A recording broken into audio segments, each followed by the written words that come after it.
Hello, hello, hello, and welcome to another episode of The Cheap Seats. This is your weekly English Premier League show. My name is Mpho Mutlani, but my Twitter handle is Mpho Mareki. We've got Cyrus Rogers here, and we've also got Dean to talk through everything that's happening in the English Premier League. Dean's the only one who didn't get a surname shout out there, but it's fine. You must know me on a first name basis. I'm the only Dean. He's like Pele. He's the only Dean on our show. He's the only Dean on our show. But it's been a hiatus. The Queen died. Football stopped for a bit. It came back. I stopped cutting my hair because of it. We had so Cyrus here in the morning. We had a truncated game week 8, but we're back. We're back, slowly coming back into things with the international break done, and then we start the international break with a derby weekend. But before we talk about that, let's do some admin. Remember, this show is sponsored by Classic Shirts ZA, thing at the top there as well as there. Please go visit them for their classic shirts.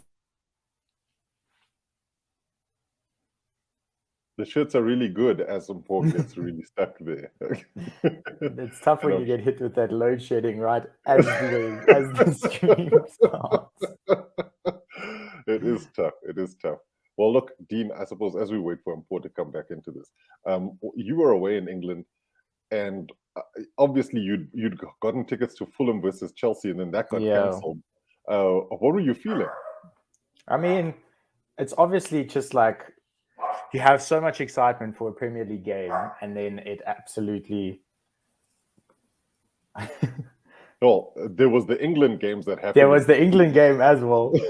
I mean, no, but I think the whole football world kind of took a break, which there's those that thought it was needed, and those that thought that it was a bit of an overreaction. I was definitely on the party that said it was an overreaction having tickets to a game. You paid to fly to go to England, and then you you want to complete those sort of not that I would say going to Craven Cottage is a bucket list, but at least going to see Chelsea lose is definitely a bucket list thing for me. Well, of so course. That you haven't seen it often, so I haven't seen it often. Not at the Spurs stadium. So. Yes, sorry. I don't know what's going on, but it seems like everything was coming back. I do apologize for that. I thought I actually had my hotspot going, but I didn't. So that's me. But the wonders of technology. Okay. You guys have spoken about the England shirt, right? Yes, we didn't give the discount code though. No. I must say, England looked pretty good in these kits when they played midweek, and I like the white England top. I've actually got an England jersey from a couple of international seasons back, and they're always quite clean. The red one just looks like you're waving a red flag in front of a bull, and you don't want that on Harry Maguire because clearly it's not. And it's not even red. It's like dark orange on the pitch. It's weird. It's that England, it's shocking. The football like England are playing is shocking. So. Well, yes, but you're playing a centre back who's not even playing for his team, so there's nothing I can do. Whereas you're watching the Dutch, even though no, but that's the fact. Like, how does Gareth Southgate defend that? How do you defend that? He'll look at other people in the British Isles like Wales who play Ethan Ampadu, who's not getting a game. Well, he's playing in Italy now. But I think the weirdness of it is there's a lot of people who get into that team via reputation, not necessarily by form. But having said that, most international teams are not based on form specifically across sports. You see it in rugby, you see it in cricket. Dare I say, you see it in the Proteas quite a bit. So it's one of those things. I mean, we have our own Harry Maguire in the Proteas T20 team, and I love that guy. So, it is what it is. I saw someone say Harry Maguire must just go to the Serie A now. It's about time. It just needs to go to Roma or something. Serie A is worse. I mean, yes, I understand that Chris Smalling has done well at Roma, but Harry Maguire, sheesh. Well, I suppose they'd beat some sense into him if he goes to Italy. And Paul, I hope so. You're back. You've been good. Don't worry. Freezing more than penguins' eggs in yes. In no, Antarctica. He's doing it again. It's not right. Well, while we wait for him to come back online, Let me ask you about the Manchester derby to start off with, because I think the North London derby we have Since to we're touching on Maguire, let's talk about Manchester United. Exactly. And you know what's crazy about these derbies this weekend, because obviously, you know, there's always a London derby happening in any given weekend, you know, because there are so many London teams in the Premier League. But the Manchester derby is obviously special because it's one of those where the teams are so close. Maybe not in form, but definitely in distance. Not close in form at all. But when you look at the log, it's not that bad, right? It's not that bad. I mean, yeah. City are second, United are fifth. There's only 5 points separating them. Do you think this might be a closer game and a closer contest than people give them credit for? Yeah, I mean, if you have a look at it, the first 2 weeks for United in the league were shocking. I mean, those losses against Brighton and Brentford were, so it feels quite a long time ago, but in United fans' heads, it's like not that far ago. Yeah. So I think they have it feels like they've turned a bit of a corner since then. And I think especially that win against Arsenal would have bolstered their confidence quite a lot, beating a top 6 team and basically being able to say, listen, we've had a bad start, but we can do something now. And I think Ten Hag's strategy is sort of coming to the forefront. You can see it. You can see it. At least there's a reason to what they're doing. There's not just like, let's kick and then just hope, you know. So and put Fred and McTominay next to each other in the midfield and hope that something makes sense. The only thing is, and I know we touched on it now with Maguire, but that defense is just prone to problems. And against Erling Haaland in form, you kind of go, are you sure? Is it going to be okay? Like, that man's going to dominate and he's going to do it for fun. So, but this is the beautiful thing for me. Okay, look, Paul, I'll let you ask all the questions. No, I don't. Okay, I want to ask you this because obviously all of our focus has been on Erling Haaland. Everything is about Haaland, FPL. You know, the football world is going insane. You'd think he was the second coming of Diego Costa. But the thing about teams like United is that you can get drawn into thinking that he's the only person you need to worry about. And Paul, who else in that City team should people really be keeping their eyes on? Look, it's the guys behind Erling Haaland that they need to be worried about. The Phil Fodens, Kevin De Bruyne. For me, Kevin De Bruyne is the key. He unlocks everything. With one pass, he can find Erling Haaland. And the scary thing about it is they've got a striker who resembles an Aguero type of player. And that relationship is just symbiotic. That I remember the second goal Haaland scored in the Premier League. It was that long ball from KDB over Haaland's shoulder, and all he just needed to do was just bring it in under control and score. And so for me, it's KDB. It's trying to stop that creation. But on top of that, it's the guys behind him in Rodri and Cancelo, who because he has those wing backs who come in. And so essentially you have a situation where you've got about 4 guys in that 3 guys in that midfield you need to mark, which means that United have to, if they are playing a high press, they need to account for the bodies inside the midfield, and that's where they might be overpowered. So I do think, and Wahid would say, Lisandro Martinez is going to stop Erling Haaland and everything else. The obligatory Lisandro Martinez, he's the butcher. He'll get them all. He's half the size of Haaland, pretty much. He's half the size. As a lot of these diminutive players have showed, you look at Makelele, you look at Kante, size doesn't necessarily matter. The ball is generally played on the ground, right? But this game is going to be more about Casemiro. If Casemiro doesn't start this game, then we have a serious issue. But he's going to be the one who needs to actually ride those tackles, break that play up. Make it the game you put Casemiro in, though. I mean, like, that's frying pan fire stuff, right? Is this not the game you buy Casemiro for? And you've got Fred. Like, who else are you going to put in? Well, I don't know if you start Casemiro, and this is the big issue, because I was going to ask this about the City team, right? Yes, we spoke about KDB, we've spoken about even the likes of Phil Foden, but isn't the biggest problem in that team Bernardo Silva? That he can unlock any team at any time if he's playing with the kind of pace that we've seen him play with. So I think that, yes, perhaps, you know, sitting heavily and deep in the midfield might be the answer, because you have to have, you know, let's say KDB stoppers. But then you also have Gundogan, who's also there. And this is the thing about City, is that they've got people who can unlock your team at any stretch. I mean, ask England about about Ilkay Gundogan, and then in fact ask England Exactly. about Harry Maguire. So Exactly. and we're back there at Harry Maguire. But that's why I don't think it's going to take much to unlock that United defense / midfield. From City's, I think they've got all the keys to unlock it. It's just whether or not United let them unlock it. And I think for my side, if United play that just low block, 5 at the back pretty much, play Casemiro and whoever, like Scott McTominay, which is stupid. But if they play that low block and then He does that's the only way. That's the only way you can play a goal. But United have not. But United have not been bullied by City over the last couple of seasons. No, and that's something that we have to keep in mind here. Look, I'm obviously not a United fan, though this is red in my clothing. But you know, when we look at City, I mean, we obviously expect City to do what City have been doing, but this is a United team who also managed to find a way to beat a fairly informed Arsenal team who play a somewhat similar style to City.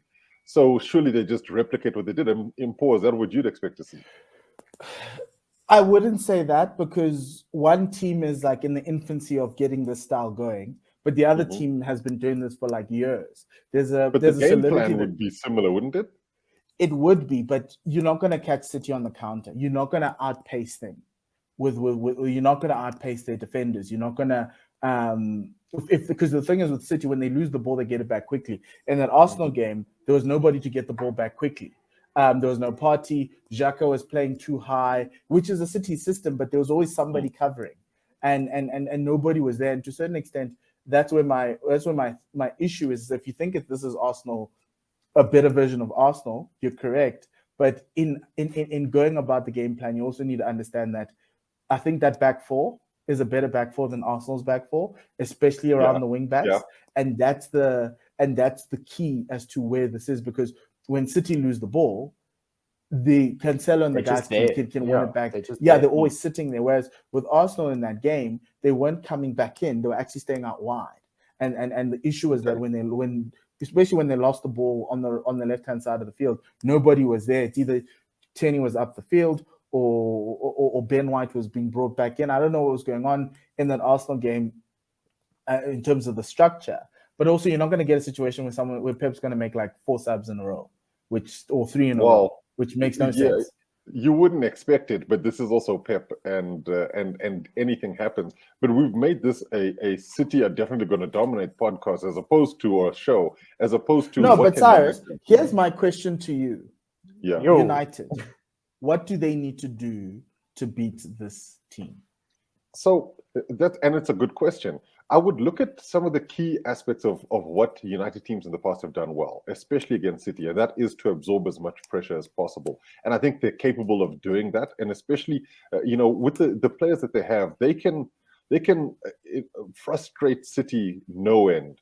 The difference that you're seeing with Ten Hag in his team is that they're able to use their speed up front a lot more effectively than they had before. And this is where, and dare I say his name, Marcus Rashford becomes really important for them yet again, because he has been the kind of player that has unlocked teams, not necessarily with his skill, but putting the ball into space and letting him run. That's also where Antony comes in. And I think we're seeing the devolution of Cristiano Ronaldo as being an important part of any United team in looking to beat the likes of City, because the game changes so much, and especially if you're doing stuff like pressing. You're asking Cristiano Ronaldo, who, by the way, got beaten up real bad in the international break. About word.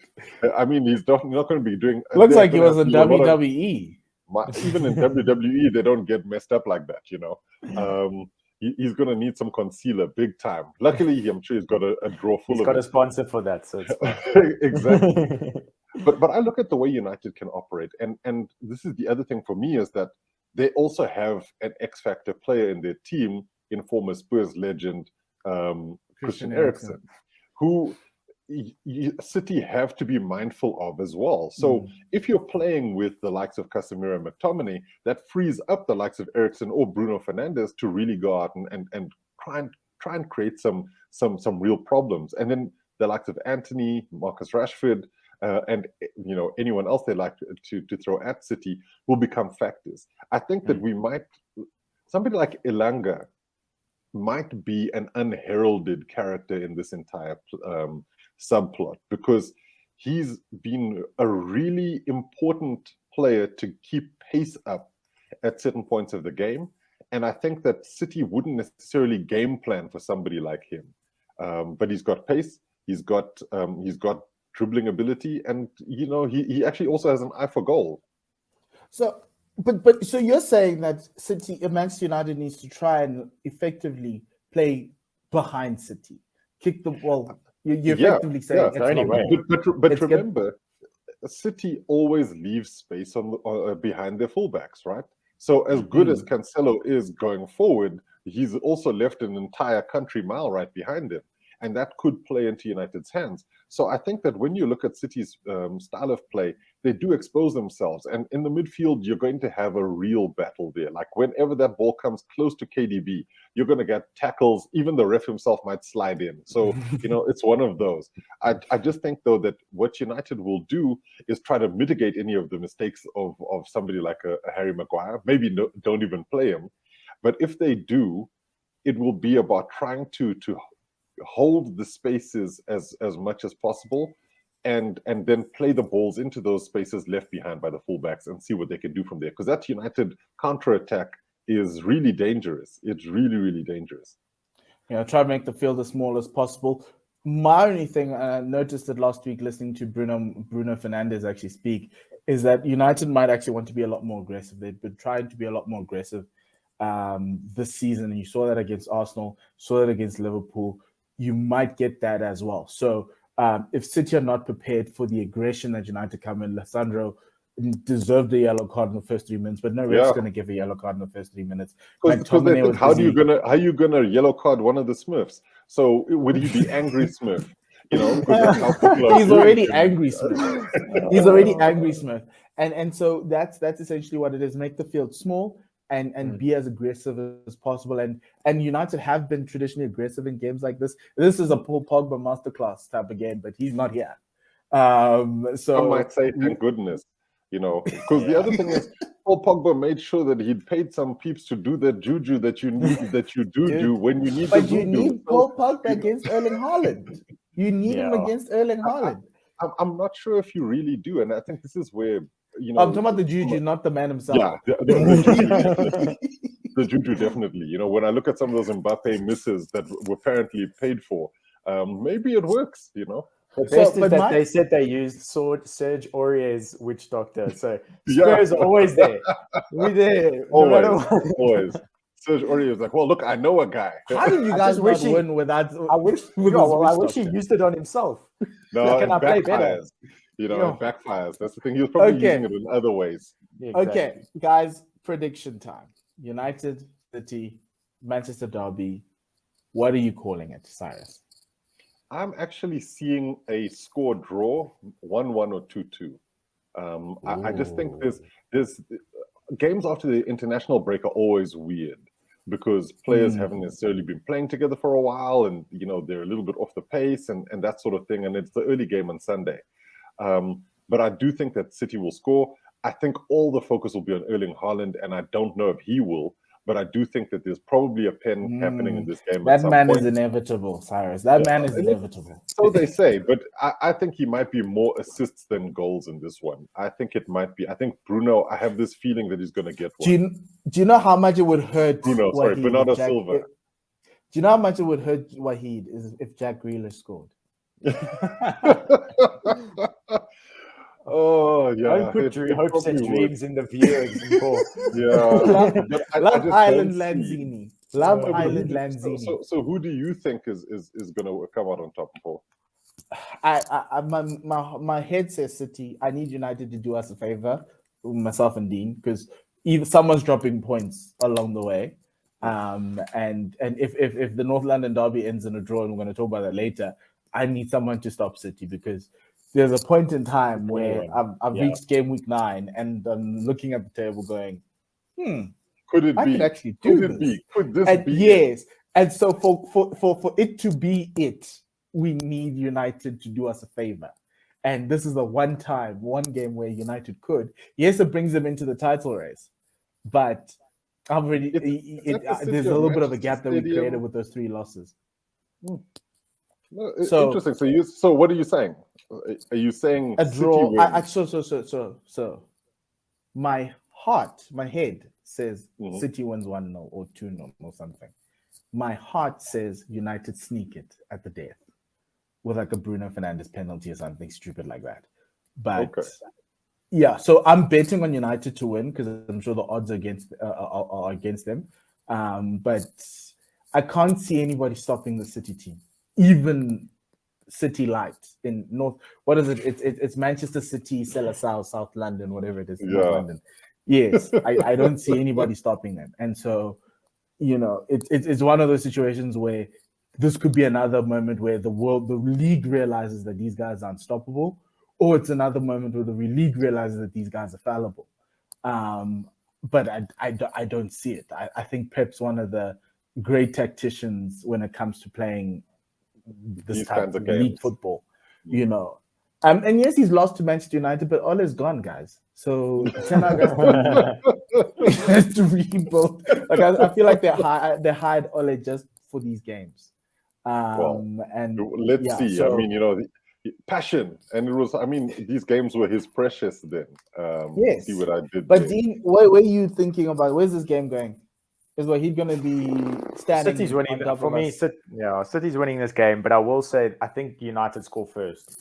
I think United Rashford comes through like an early break, they score, and I think that makes City switch, and I reckon then they run rampant, and I reckon 3-1 City for me. That's what I see happening.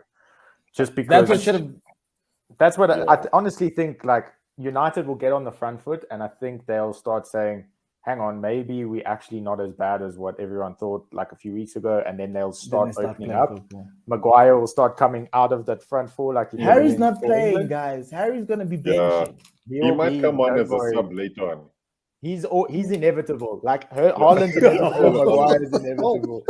Funny you say that though, because in essence, from a size perspective, he'd be the perfect foil, No. or rather somebody. No, Just height. he's just a yeah, foul. height-wise. Just stand there. Speed would be a different thing, and speed No, of thought would be shocking. completely Did you different. guys see that? Did you guys see that Twitter video of that guy Yeah, doing analysis with his yeah, house remote yeah. on Harry Maguire? That is Wahid. Every single Yeah. weekend, that is what. And Wahid's wife just goes there and says, The problem is, Maguire." I think Wahid was doing that with Pogba videos. Yeah, Yes. Okay. This is The only PG person who for disliked record. Pogba more was Graham Souness. That's it. Yeah. Tough though. Okay, Close. Cyrus, I'm going to hand over to you because there's another Yes. derby happening. Ding, ding, It's ding. the first game of the weekend. It's Yes. myself on the one end versus Dean. Yes, the North London derby, the North London derby. Where is it going to come down to? And I think this is one of the more intriguing ones because when I think about it, Arsenal are flying higher than they've done in almost a decade. It's been a long Yes. time, Mpo. It's been a long damn It's time. been 7 years. It was 7 years because the season Leicester one, we were sitting at number 2, but nobody cared. Yeah, look, as they say, second hardly ever counts, and nobody really gives you a trophy for that. I didn't stuff. get a So, trophy for finishing second in the Champions The League. worst thing Yeah. was we actually beat Leicester twice that season. And everyone Yes. else just decided to lose to them. one of those things. But let's get into it here because I think that there's some very interesting subplots that are actually really important to sort of focus on. I'll start on the Spurs side here because Arsenal we've spoken about a heck of a lot. They're flying high, top of the table. That's going well.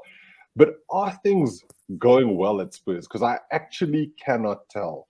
When you see the way they play, I mean, that Chelsea game was an absolute disgrace and you should have lost. But having said that, you've always been in the games that you've played, and I haven't seen Spurs really dominate apart from when Son came off the bench in the last fixture. But that also said to me there was issues with how Conte viewed the team, and Son, of all the players to be put on the bench, seems like the worst kind of player. So what space do Spurs find themselves in heading into this game? Yeah, it's a good question because I think there's also a lot of divide among Spurs fans on how we're playing. I think on one hand, everyone says, well, we're third in the log, we're unbeaten in the Premier League.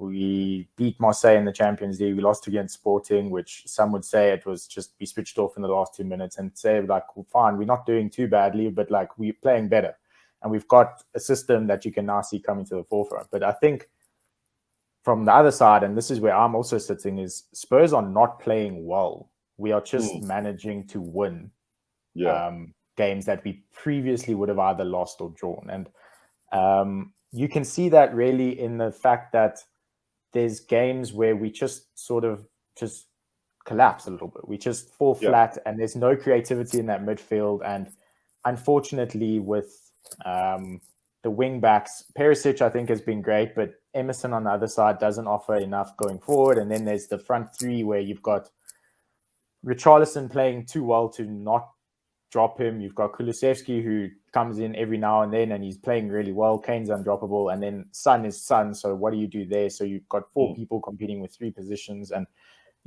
I think Conte did well to drop Son. I think he needed it because I think it was a bit of the like boot up the bum. Rear end.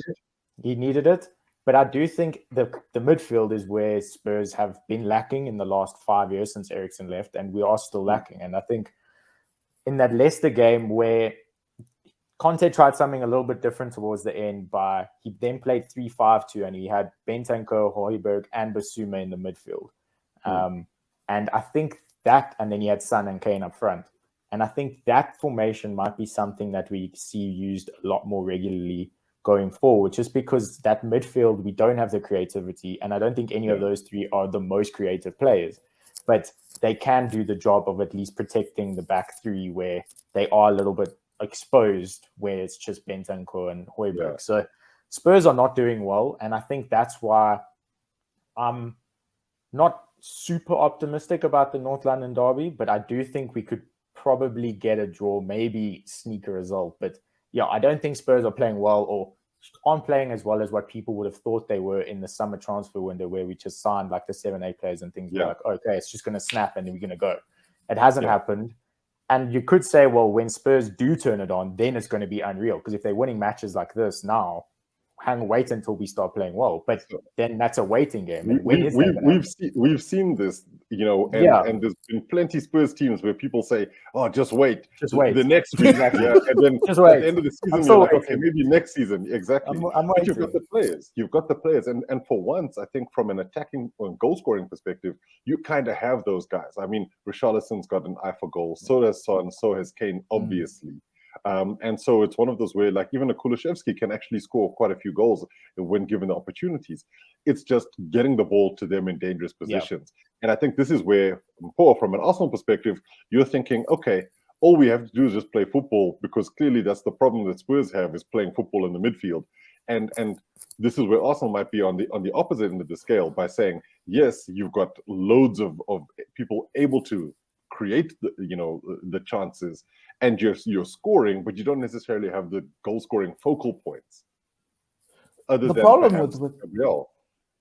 problem with this is it could be a Manchester United situation where you're creating all these chances, you should be putting them away, and then all of a sudden you aren't.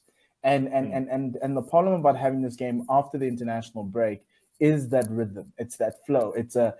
Arsenal. It's a dance, and that's what like Pep teams do. It's a rhythm. You move, the ball moves, and you try to get everybody else in. The question, obviously, because it's a derby and because of the scars of last season, are they going to be a little bit more tepid or a little bit too aggressive in terms of, oh no, this is a revenge game? Right? I'll just be happy if you guys rock up, though, to be honest. That's toilet bowl, because we don't like playing around the feast. The better part of North London. Yeah. You guys are hosting Kirk Cousins, and God knows whoever it is in the NFL. It's all good. It's all good. We like the NFL Sundays. Yeah, we do. It's starting at 3 p.m. on Saturday. It's so cool. Thank you, Spurs. So for me, the great thing about this window is that all our key players, the Brazilians, outside of the only people who are away are Saliba, Xhaka. Partey had to come back. Hopefully he'll be ready. Because if Partey's not there, there's no party happening at North London. But Sandy was there for Arsenal. Yes, and so it's obviously a question about the injuries, but it's also a question about what Arteta was doing with the current guys who were there. Yeah. Martinelli, Gabriel, Jesus, to see what they've been cooking. And remember the first international break when Arteta came back, he was like, it's the best 10 days of his entire life. That's the type of Arteta we want. That's the type of Arsenal we want coming out. You know, when he walks out there, he's like, no, guys, I learned so many new things. So effectively for me, there's no excuse to lose this game. He had study leave. But Yes. I mean, No, I but get that. you've had 2 weeks to prepare for Spurs. Yeah.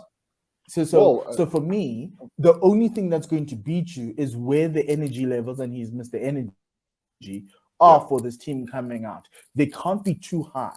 Against teams like Brentford and Newcastle, they have to be too high because you have to get yourself up there. But for Spurs, you can't be too high because then you're going to do a Rob Holding or you're going to do something stupid. So hard on that break. Or Xhaka. So hard.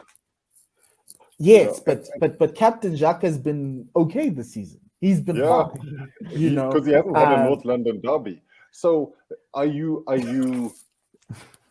feeling confident, Mpo? Is that where, I mean, you're top of the table, you're flying high. Let's look at some of the stats here. You've played 7, won 6, you've scored 17 goals, only conceded 7.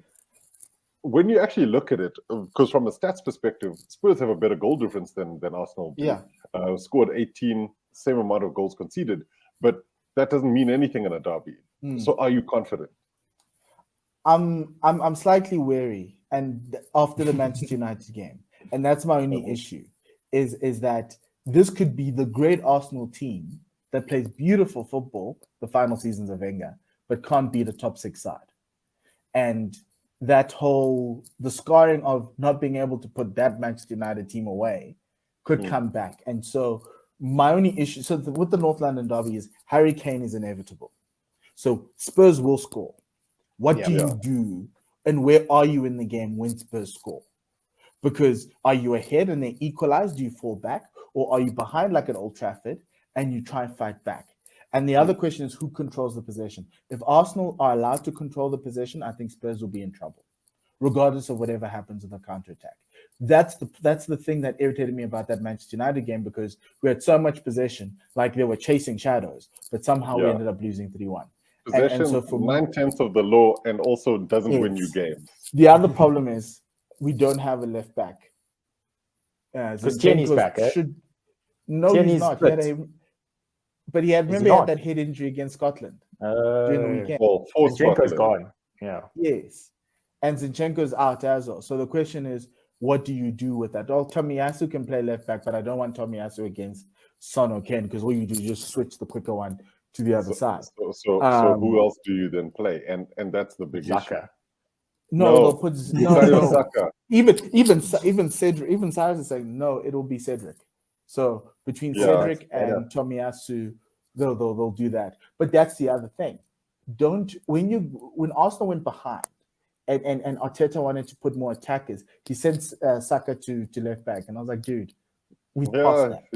That was like COVID. But I'm gonna say that I reached into my crystal ball and I saw what Gareth Southgate did, and I think he was asked by Mikel Arteta to play Saka as a left back, just to get some minutes in there, because that's where he's going to need him in the North London derby. Does that worry you, Dean? Are you there sitting thinking this Arsenal team could rip us to shreds?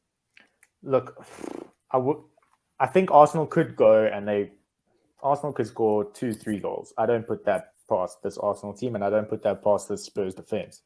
The one thing, though, that I will say is and I think it also talks to what Paul said, is if Arsenal do start getting too far forward and they do start just feeling like they're going to play on the attack, and Spurs are happy to just sit. And that's why I think Conte will play the 3 in the midfield. He'll sit and he'll wait. And he's going to wait for Arsenal to start getting exposed, because Arsenal showed how exposed they can get when Rashford can run in behind. And we've got the guys who can play the ball to Son and Kane. So I think Arsenal will push forward. I do think Spurs will try and absorb that. But Arsenal will score. Spurs will concede. There's absolutely no doubt about that. And again, I think both sides are on the same sort of wavelength of how do you then respond? Because I think that's been the bigger thing of Arsenal concede and then they don't respond well, or they go too far in attack and they end up leaving space. And Spurs concede and then we just go into a shell and we're like, okay, cool. We're just going to try and limit the damage. Everybody's looking at each other. Yeah. So it's very much going to be who scores first and then who can actually bring out the best in the players. And I do think that's maybe where Conte's got a bit of an edge on Arteta of saying, well, if Spurs concede, go back into the change room, halftime, whatever it is, and Conte's going to light a fire up them and he's going to try and do something. And he Might has not work, options. he's going to try. Wait, what makes you say he's going to light a fire? We've moved on. It's 2022. Arteta brings light bulbs into the dressing room. If you didn't Yes, know. yes. No, and light bulbs don't give you heat. They don't give you heat, but they give you light. So I want to ask, and this will be the last question on the derby, but it's sort of like a keys to the game. I want to know who will be the game breaker on either side, because I have a feeling as to what I think might happen.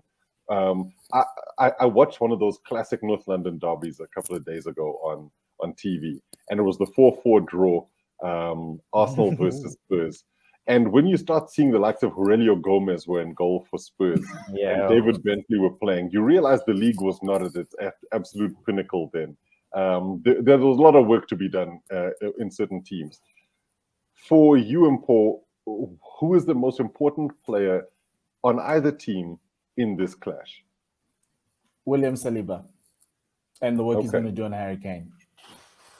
Okay. We've seen him do more work shooting at goal than stopping people. So you think his defensive... He can add that too. He can add that too, but I need... This is the first North London derby that I have a centre-back pairing that I can trust.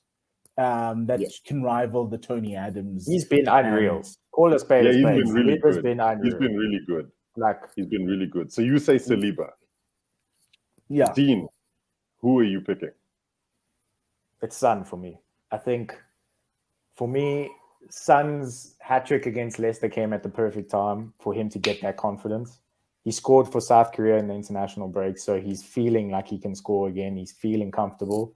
And I think it's what he needed to start hitting form now. And I think we saw in that United game, if there's space behind that Arsenal defense, it's there to be exploited, and Son is that man to exploit it. He scored against Arsenal before. He's got no problem there. He can put away some bangers, and he's just running into some confidence. So hopefully that continues. I think Kane is inevitable.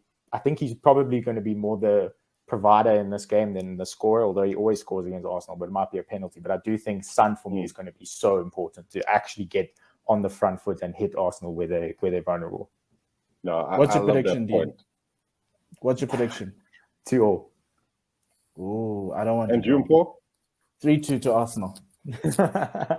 We're burying them. So here's what I think. I think it's going to be a 0-0. I think it's going to be a terrible game, and there's going to be a red card, and the man of the match is going to be the referee and VAR. There's going to be at least 2 goals ruled out by VAR. That's my prediction. Okay. Thank you, Cyrus, for taking over and perfect role. Good facilitating. While I was sort of my Wi-Fi. Remember, we've got an FPL show coming up, so enjoy this weekend's football happening. The North London derby, the Manchester derby, even the Minnesota Vikings against the New Orleans Saints, and Chelsea versus Crystal Palace, the London derby.